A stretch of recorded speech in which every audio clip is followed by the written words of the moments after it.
I never thought betrayal would wear my mother's voice. She's stronger. Better for you. Those words cut through the air like glass, sharp and final. I was frozen just outside the kitchen door at my cousin's graduation party, hearing them for the first time, spoken so casually, like a weather report. My mother was talking to my boyfriend of 3 years. Mark had gone to get us drinks, but when he didn't return, I went looking. I wish I hadn't. Elizabeth has always been the achiever, my mother said, her tone warm, conversational. You deserve someone who'll push you forward, not hold you back. I watched through the narrow crack in the door. Mark didn't defend me, didn't even speak. Just stood there holding 2 untouched drinks, listening. Listening like he'd been waiting for permission. She's been watching you, you know, my mother added, patting his arm. Elizabeth. Just waiting for her chance. Mark hesitated. I don't know, Mrs. Davis. Audrey and I. What do you have to show for it? Her voice sharpened. Elizabeth just made junior partner. Audrey's still sketching portraits nobody buys. My art. My dreams. Dismissed in a breath. But it wasn't my mother's cruelty that broke me. It was Mark's silence. His nod. Thoughtful. Considered. Like he saw her point. I backed away. Quiet. Numb. I didn't confront them. I stayed through the party, smiling like nothing had happened. That was my first mistake. After that, the changes came slow. Subtle. Mark started talking about Elizabeth, her case wins, her workouts, her discipline. Every comment felt like a paper cut. Sharp. Small. Constant. Then came the late nights. The canceled plans. The legal documentaries she liked suddenly playing on his TV. I found texts once. Lunch plans that I hadn't heard about. When I asked, he shrugged it off. She's your sister. It'd be weird if we didn't get along. I started watching them at family dinners. The private smiles. The shared jokes. I wanted to scream, but I kept quiet. Until Jamie, my best friend, said what I wouldn't let myself believe. He doesn't look at you the same way anymore. I told her it was just a rough patch. We all have them. But I was lying to both of us. 3 months after that day in the kitchen, I decided to surprise Mark with concert tickets. We had talked about moving in together. I still had a key. I wish I'd never used it. His apartment was quiet. A trail of clothes led down the hallway. My sister's blouse was crumpled on the floor. The bedroom door wasn't even closed. Elizabeth's dark hair spilled over Mark's chest. They didn't even hear me until the tickets dropped from my hand and scattered like confetti. Don't, I said. Don't tell me it's not what it looks like. Elizabeth didn't flinch. She didn't even cover herself. You were going to find out eventually, she said, like this was nothing more than a scheduling conflict. How long? I asked, though I already knew. Mark looked down. 2 months. Officially. Since Mom had her little chat with you, I finished. And when their eyes widened, I knew they hadn't realized just how much I'd heard. I walked away. No screaming. No breaking things. The rage would come later. That night, I just felt hollow. The next morning, I went to my mother's house. The same kitchen. The same woman. Don't be so dramatic, she said, arranging flowers like we were talking about the weather. Relationships end. Why would you do this to me? I asked. Your own daughter. She looked up briefly. Elizabeth works harder. She deserves someone who matches her. You were always the soft one. The dreamer. You'll find someone more suited to your temperament. In that moment, I saw it clearly. My mother had never seen me. Never loved me for who I was. Only who she wished I had been. You're wrong about me, I whispered. That night, I packed everything I could fit into my car. Most of my furniture was secondhand anyway. Jamie offered me her couch. But I needed more than a new place. I needed a new life. Are you sure? She asked as I loaded the last box. Running won't fix it.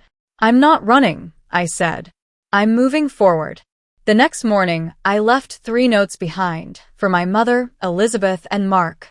No forgiveness. No drama. Just 3 words. Watch me thrive. With my portfolio, a few $1,000s, and a heart held together by determination alone, I drove to Chicago.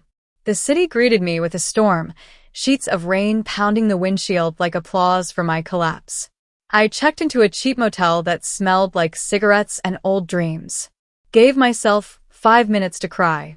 Then I opened my laptop and started job hunting. 3 days. 12 apartment viewings. I finally signed a lease for a small studio in Uptown. The building was old. The elevator barely worked.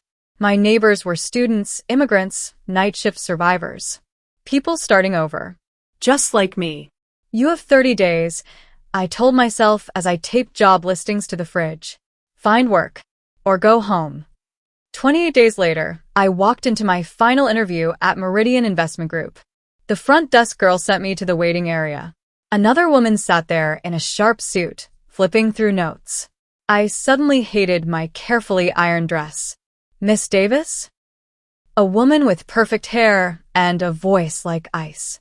The admin role was filled, but Mr. Harrington would like to meet you for something else, executive assistant to one of our junior associates. I followed her through a maze of glass and fluorescent light. She stopped at a corner office stacked with paperwork and takeout boxes. Patrick Reynolds looked up. Dark stubble. Tired eyes. Still, there was something grounded about him. Sorry about the mess, he said, standing. My last assistant quit with no notice. Audrey Davis, I replied. And I'm flexible. As long as the check clears. A smile tugged at his mouth. Honest. I like that. He skimmed my resume. So, why's an art major from Philly sitting in my office in Chicago? I could have given him the polished answer. Stability. Career shift. But I didn't. Because sometimes, I said, starting over means burning the map and drawing a new one. He stared at me for a beat, then nodded. I know a little about fresh starts. The job paid less. The hours were long. The learning curve steep. He warned me about all of it. I'm not afraid of hard work, I told him. And I learn fast. He hired me on the spot. And the next morning, I started the next chapter of my life. One spreadsheet, one breath, one battle at a time. I brought him coffee that went cold. Watched him work late into the night, buried in numbers, while I quietly turned chaos into systems. I didn't understand investments at first, but being around Patrick day after day, the language began to stick. Like a second skin. One night, I was still at the office, reorganizing his files, by risk profile, not alphabetically, when he looked up from a spreadsheet confused. Why are you still here? Because the work isn't finished, I said, not looking up. At first, we were just boss and assistant. Efficient. Distant. Awkward sometimes. Like when he accidentally texted me instead of his brother to complain about a terrible date. Or the time I spilled hot coffee all over his quarterly reports and nearly burst into tears. It's just paper, he said, calmly helping me clean up. The data's backed up. Breathe, Audrey. It was the first time someone told me to breathe, and meant it. Lunch breaks became our unofficial truce. Patrick insisted I leave the building, dragging me to taco trucks, mom and pop diners. Places where he talked about motorcycles and I, reluctantly, shared bits of my art. My past stayed blurry, though. He never pried. You're a mystery, Davis, he told me once, unwrapping a banh mi sandwich. Most people love talking about themselves. Most people have stories worth telling, I said, dodging the truth. The months passed. Our rhythms shifted. Patrick started asking for my input. Trusted me. I started finishing his sentences, anticipating what he needed before he asked. Late nights became less about deadlines, more about silent understanding, until silence wasn't enough. My dad wanted me to take over the family construction business, he said one night, staring at a glowing screen. Thinks finance is just gambling with other people's money. We haven't spoken in 2 years. My mother always preferred my sister, I replied. It was the first time I'd mentioned my family. Nothing I did was ever enough. He didn't rush to fix it, just nodded. And that felt like the kindest thing anyone had ever done. 6 months in, he invited me to dinner. An actual dinner. Not Thai takeout over spreadsheets. I thought we were celebrating a new client. But then he slid a document across the table. A business plan. A real one. I've been working on this for years, he said. A boutique investment firm, focused on sustainable businesses and first-generation entrepreneurs. People big firms overlook. I glanced up. It's amazing. But why show me? Because I'm launching it next month, he said, voice steady. And I want you with me. Not as an assistant, as operations manager. I laughed. That's insane. I still Google what half our acronyms mean. You have something I don't: instinct. Integrity. You make things work. The rest you'll learn. It's risky. Extremely. We might fail spectacularly. But I'd rather fail building something meaningful than succeed building nothing at all. He wasn't bluffing. There was no ego. Just belief. In his vision. And, somehow, in me. When do we start? I heard myself say. For the first time since leaving Philadelphia, I wasn't running from something, I was running toward it. We shifted easily into business partners. The romantic part that caught us off guard. It started with long nights planning the company, talking about dreams, not just margins. Then dinners that lingered past business hours. One night, outside the office, with snow floating in the glow of a street lamp, he kissed me. The next day, neither of us mentioned it. But a week later, it happened again. This could ruin everything, I told him. Or, it could be the foundation of something better, he said. That was Patrick, always hopeful. I was the realist. He was the spark. Our relationship didn't follow a script. Market trips doubled as weekend getaways. Conference calls and hand-holding under the table.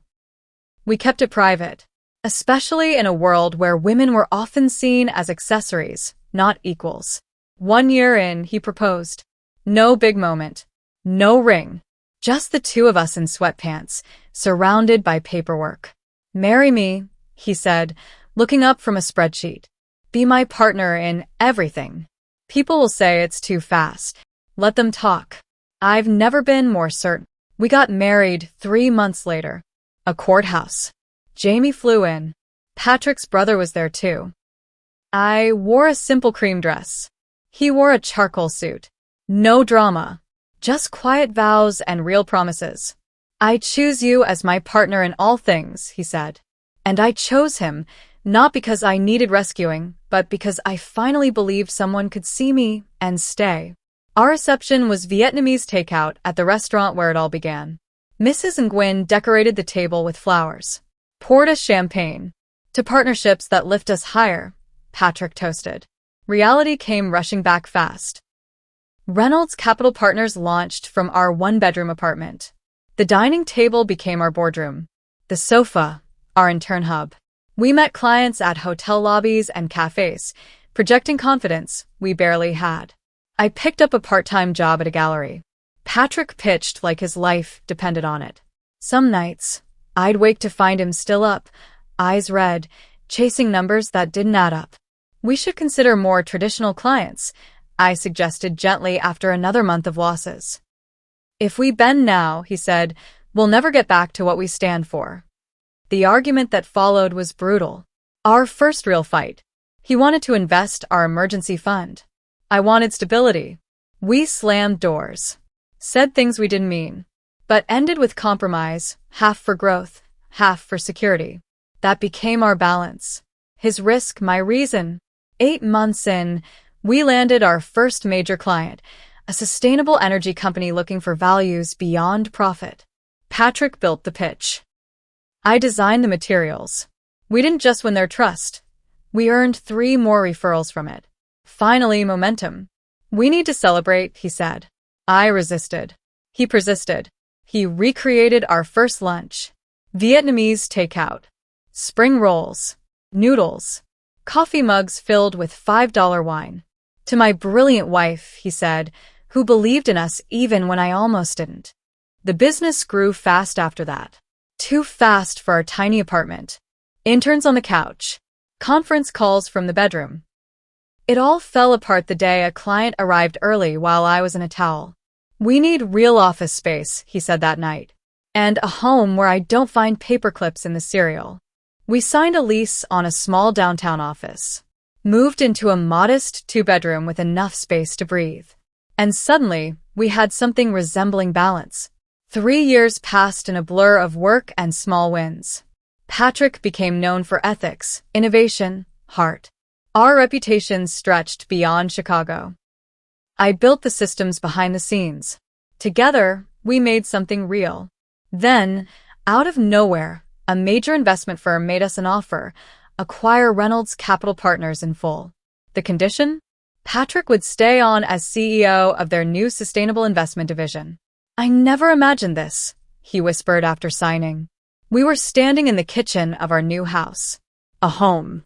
They didn't just buy the company, I told him, fixing his collar. They bought your vision. It wasn't easy. He worked more. I took on more.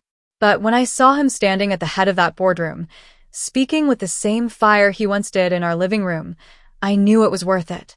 We did it, he whispered to me that night, clinking glasses at the champagne toast.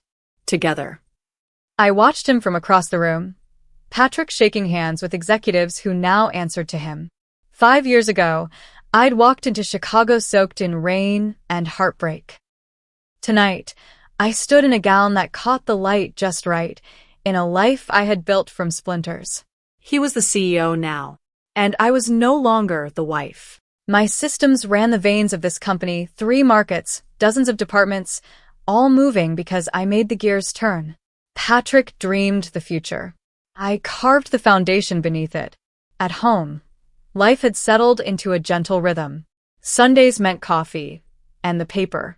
Monthly dinners with friends. Quiet weekends in Michigan while Patrick restored a vintage motorcycle he swore would never run, but loved anyway. We hadn't started a family yet. The business was still our baby. But lately, the idea had started to drift into our conversations, soft and unspoken like a melody we both knew by heart. Philadelphia felt like another life. Jamie still visited, her updates always selective, carefully edited. I thought I'd made peace with that chapter. Until one Tuesday morning. Patrick slid a magazine across the breakfast table. You might want to see this. In the corner, a headline: Davis and Associates faces bankruptcy after failed expansion. My sister's law firm. The one she built with Mark after he left his job to join her. My hands went still. I didn't know you followed Philly news, I said, trying to sound casual, even as my chest tightened. I don't, he replied. Meridian's on our acquisition shortlist. And Mark works there now. Their legal department contracts with Davis and Associates. He watched me closely. I wanted you to hear it from me, before the office buzz starts. The article was brutal. A national expansion that fell apart. Clients fleeing. Lawsuits. Debt. Mark had taken a compliance job at Meridian after the collapse, at a fraction of what he'd once earned. The irony didn't escape me. The so-called stronger match, handpicked by my mother, was now hanging by a thread. And here I was, in a sunlit kitchen beside a man who would never need to be convinced of my worth. Does it change your plans? I asked. That depends on you, Patrick said. Meridian's energy portfolio aligns with ours. But I'll walk away if it makes you uncomfortable. That's who he was. Why I loved him. Don't be ridiculous, I said, taking his hand. It's just business. 2 weeks later, the deal was done. Meridian would keep its name but operate under our umbrella. Mark stayed in his role, technically our employee, though layers separated us. We should host a gala, Patrick said one evening, scrolling through our quarterly numbers. Celebrate the acquisition. Introduce Meridian to our company culture. Nothing unusual there. We held one every year at the Natural History Museum, our values reflected in every detail. But then he said it. I think we should invite Mark Davis. And the other leads from Philadelphia. Any legal affiliates too. I froze. You want to invite my sister and my ex to our gala? Patrick blinked. Is that what this is about? Then he paused. Wait, Davis, I didn't connect that to your sister. That's when I realized he didn't know. He knew I'd left Philadelphia. Knew I'd been hurt. But I had never told him the whole story. Not the kitchen door. Not the betrayal. Not the way my mother had pulled strings like I was disposable. I'd compartmentalized so well, I'd forgotten he wasn't inside those walls with me. So that night, I told him everything. When I was done, I expected rage. Or sorrow. Or both. Instead, he said quietly, maybe it's time they saw who you've become. Not for revenge. For closure. You've built something real. Something they never saw in you. But you did. It unlocked something I didn't know I still held, a need not to hurt them but to be seen.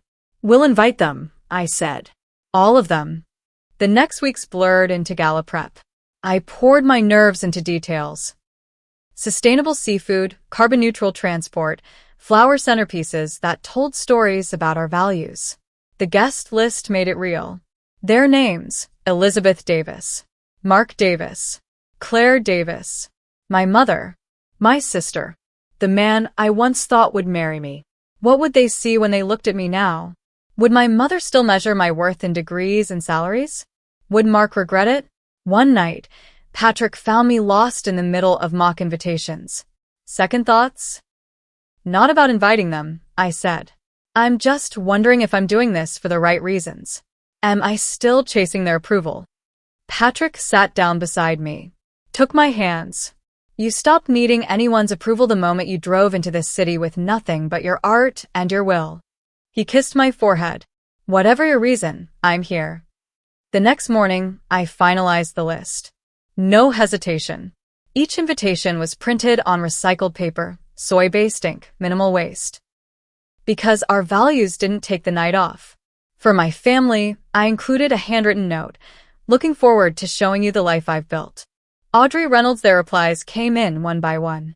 Mark would attend as Meridian's compliance officer. Elizabeth would join him as his wife. And my mother sent a short note, looking forward to reconnecting. 3 weeks before the event, I found the dress. Emerald green. Sleek. Confident without trying too hard. The color made my eyes stand out.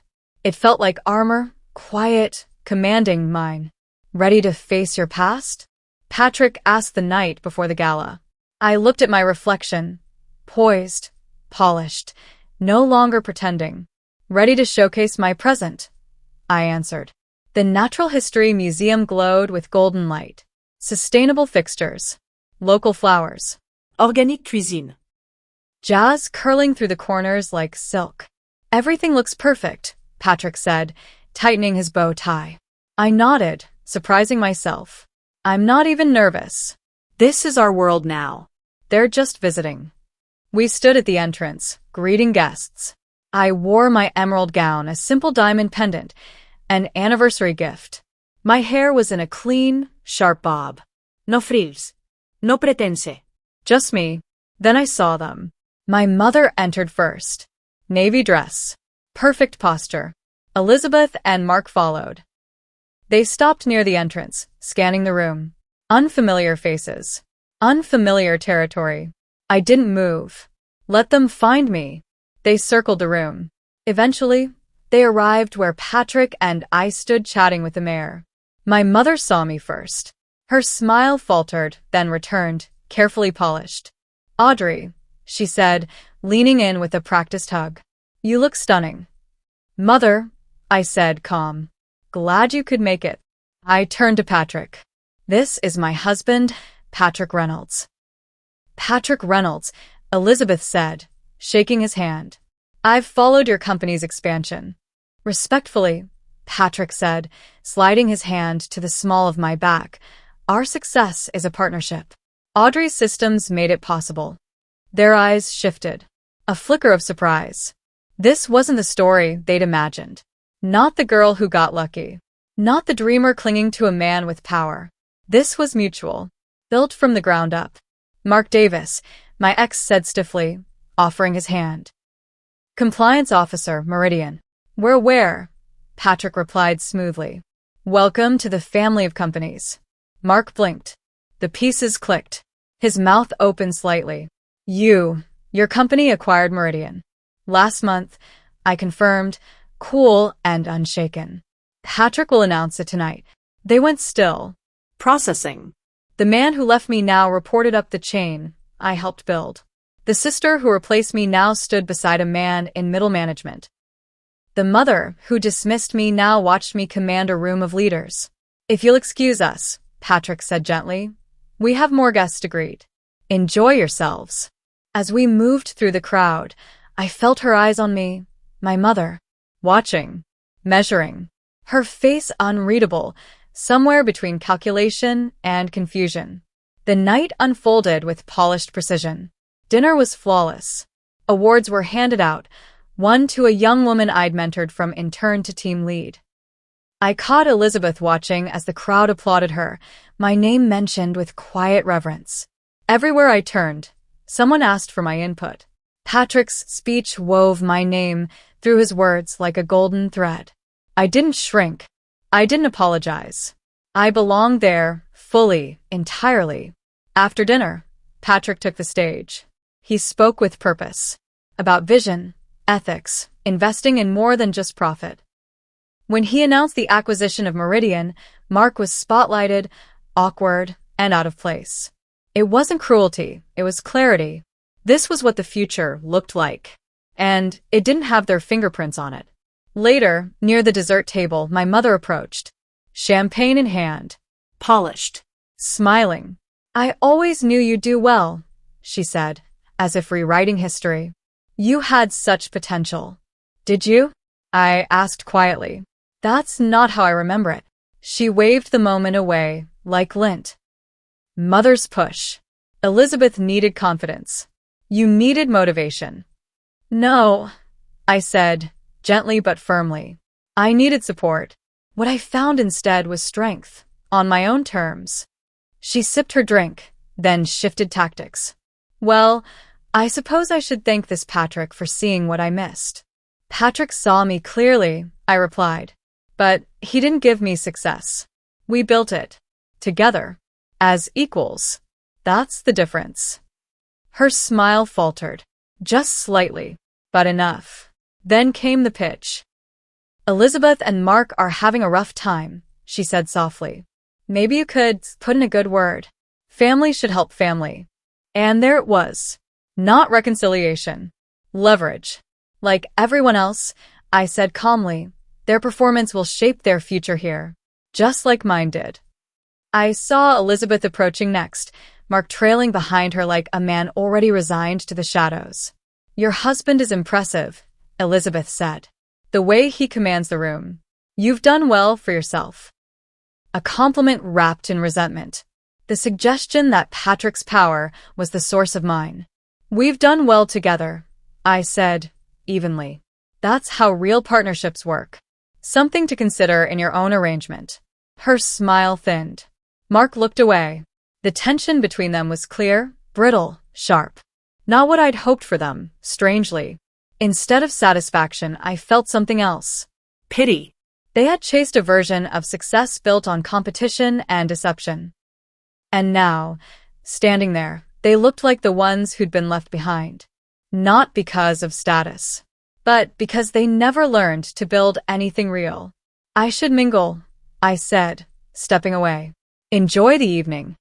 Later, long after the last guest had left and the caterers packed up the last tray, Patrick and I sat at the kitchen counter in sweatpants, eating leftover cake straight from the container. "How do you feel?" he asked, watching me across the soft glow of our home. "Lighter," I said, surprised by the honesty of it. Like I finally set something down I didn't know I was still carrying. He nodded. "They seemed smaller. Not what I pictured."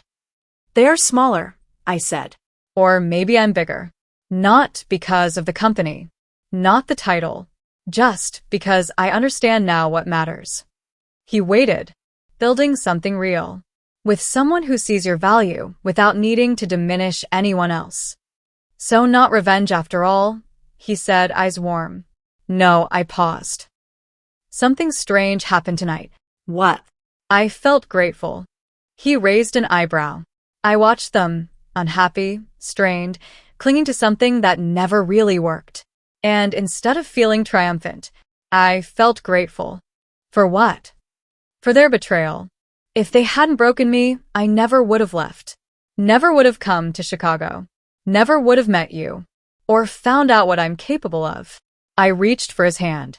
Their cruelty gave me my freedom, even if they never meant to.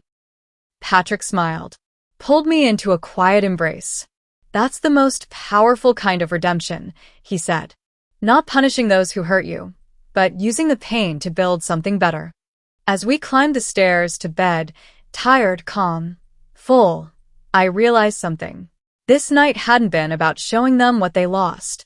It was about seeing, maybe for the first time, just how much I've gained, and letting them go for good.